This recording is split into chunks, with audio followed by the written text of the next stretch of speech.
Tax hikes and soaring bills will deliver the biggest shock to household incomes for almost half a century, and risk knocking the UK's fragile economic recovery off course, experts have warned. A person earning £30,000 will see their take-home pay plunge by £1,660 thanks to soaring living costs, stagnant wages, and tax increases, according to new calculations by the Institute for Fiscal Studies, IFS. The effective pay cut includes paying £250 more in national insurance contributions and £150 more in income tax. Poorer households, which spend more of their incomes on essentials like energy, will be hit even harder, with hundreds of thousands expected to fall into fuel poverty. Someone earning £15,000 a year will take an £860 hit to their real income after tax, the IFS calculated. It means households now face the biggest sustained reduction in their disposable incomes since the 1970s. Citizens' advice warned people were being forced to make desperate decisions between eating or heating their homes. With the hefty blow of further price hikes in April, things are set to go from bad to worse, said the organization's head of policy, Morgan Wild. Budgets are set to be savaged by a 50% jump in energy bills in April, when a revised price cap level is enforced, while households that were on cheaper fixed-rate tariffs will see their bills double. £1,660 reduction in take-home pay for someone earning £30,000 a year. An alarming spike in gas and electricity costs, combined with global disruption to supply chains, is pushing up prices for a host of goods, with inflation expected to surge past 6%. It comes at the same time as a hike to national insurance contributions, NICs, and the start of an £11 billion income tax raid by Rishi Sunak. The government has been accused of worsening the cost of living catastrophe by introducing poorly designed tax rises when inflation is rising and wages stagnating. Economists warned Mr. Sunak's desire to balance the books by increasing taxes while the economy is weak risked choking off the UK's fragile recovery, which would in turn mean lower tax receipts.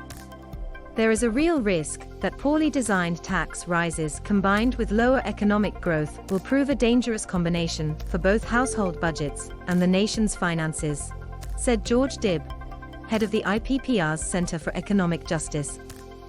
The UK is facing a sustained cost of living crisis where incomes could be hit even harder than the financial crash of 2008. If this proves to be the case, you have to look back as far as the 1970s to find a worse shock to households' real disposable income. A 5-year freeze on income tax allowances announced by Rishi Sunak in October means an additional 1.5 million low earners are expected to be captured by the basic rate of income tax, and 1.2 million people dragged into the higher rate.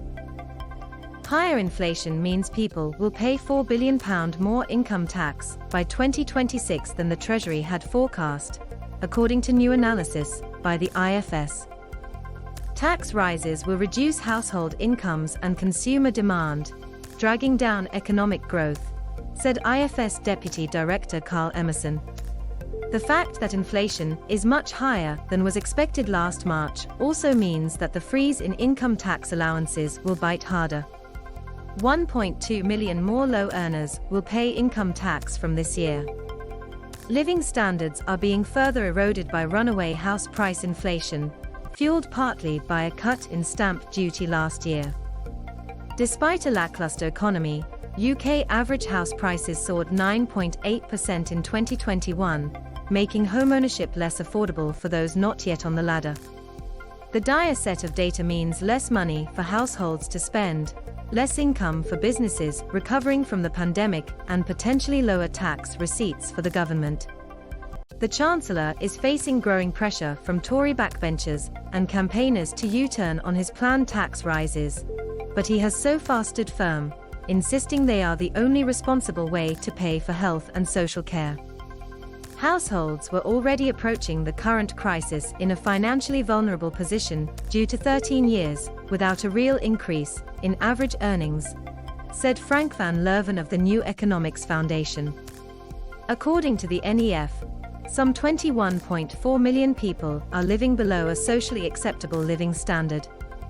The think tank does not expect real wages to recover to their 2008 level until the end of 2028.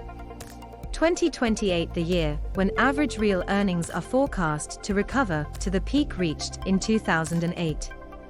Mr. Van Lerven said, "A multitude of different dynamics will all hit households at the same time: the new coronavirus wave, falling real wages, and huge energy price rises.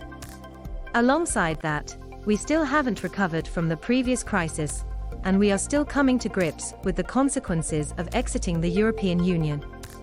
The NEF is calling for a reduced energy price cap level for people on low incomes, an extension of the Warm Homes discount so that it applies to more people, and an increase in child benefit, among other measures. Talks between government and energy suppliers have yet to produce an agreement about how to lessen the impact of rising bills.